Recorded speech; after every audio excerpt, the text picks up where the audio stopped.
Welcome to Challenge the Road. I thought a bit of this part 3 video on EVs may not be for everyone, but it's just quite interesting.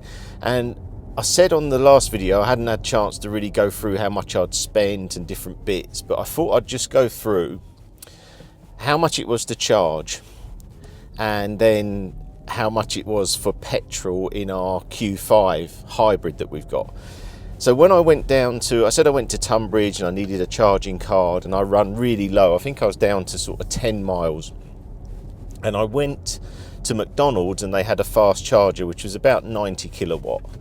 And that was really good, worked really well. And I think I got, it was roughly 220. So let's say 210 miles of range, EV range. And it was £60. And it was really interesting because the Q5 had run right down. And I was thinking about all your comments on the last video, just having a look through them, replying to them, and just having a look. And it was, I put £60 exactly of fuel in just to match up. So £60 of fuel gave me 300 miles in the Q5. That was deducting what was already in.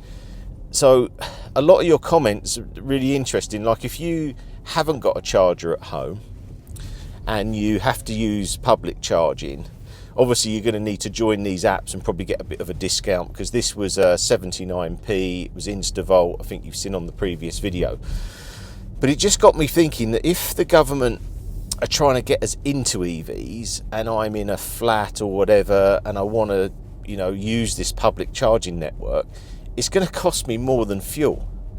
And not just a little bit more. I think in a week, I spent £150 on electric charging that week, and I wouldn't have done that with fuel. And I can see why now. I actually thought on a previous video I done, I thought it was actually sort of quite close in EV charging costs against petrol. But obviously I'm taking into account home charging. The only thing I'd say with home charging is, all right, everyone's saying, oh, you do it overnight. It's not always possible.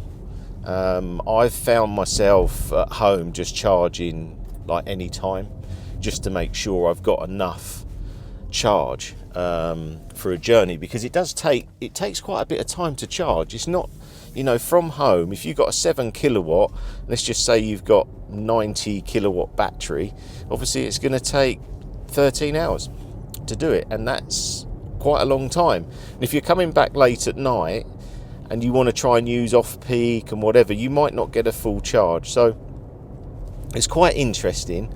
I'm interested in what the government are going to do, because I have seen some articles out since the last budget to say that they're not doing enough for EVs.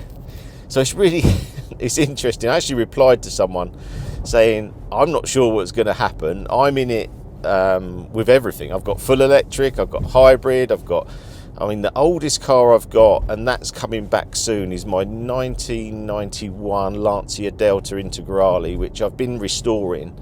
That will be coming back soon. That's going to make some of these Meet Your Heroes videos, because I've got that in the Group A car.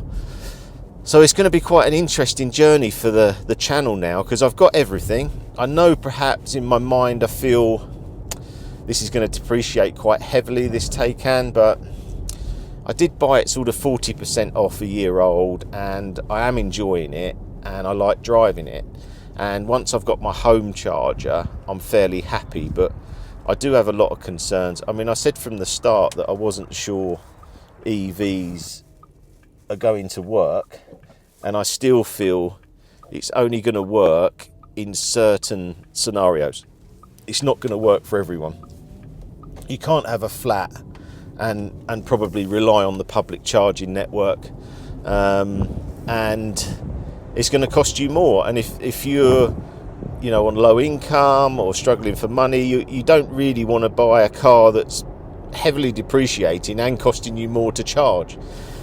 So yeah, I think the government are going to have to do a bigger push, or I think the sway is going to be that we're not going to be taking EVs. That's what I think could happen. And I think that people could change their mind quite quickly. The only other thing to say is that The charging network has got a lot better, but I need to get my head round where I'm going to go that's going to probably give me the best rate. I think the lowest I've seen at the moment was about 59p, 59 to 79. I don't know if a motorway service, I haven't used this on the motorway since, well, probably quite a long time, so I can't remember how much it was there, but I'm sure it's probably 80p. Are we going to have another increase? Is it going to be £1 a kilowatt? Because I know petrol's more there.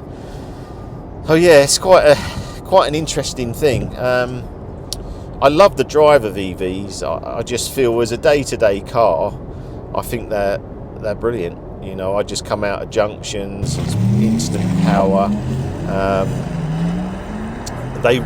Some of them ride quite stiffly. This is the first one I've been in that really has very good rear suspension. The Q4 was quite bouncy, but a lot of that is the roads as well. The roads are so poor.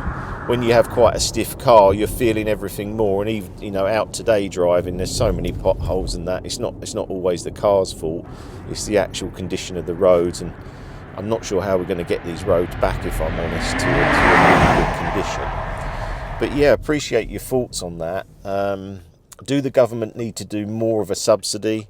I assume VAT on EV charging is still 20%. I haven't been able to really see a receipt yet on what I was using, but I'm assuming it's 20%. If it is, maybe they need to cut that to 5% just to make these charges less on public charging. Do you feel the government need to do more? Otherwise, I'm not sure how it's going to work and how it's going to pan out, but that's half the fun, isn't it? What's going to happen, I don't know. I've got everything now, so I'm in it, and we'll see how it goes. So yeah, thanks for all your comments. I'm interested even more in your opinion on this, and yeah, I'll see you again soon. Bye.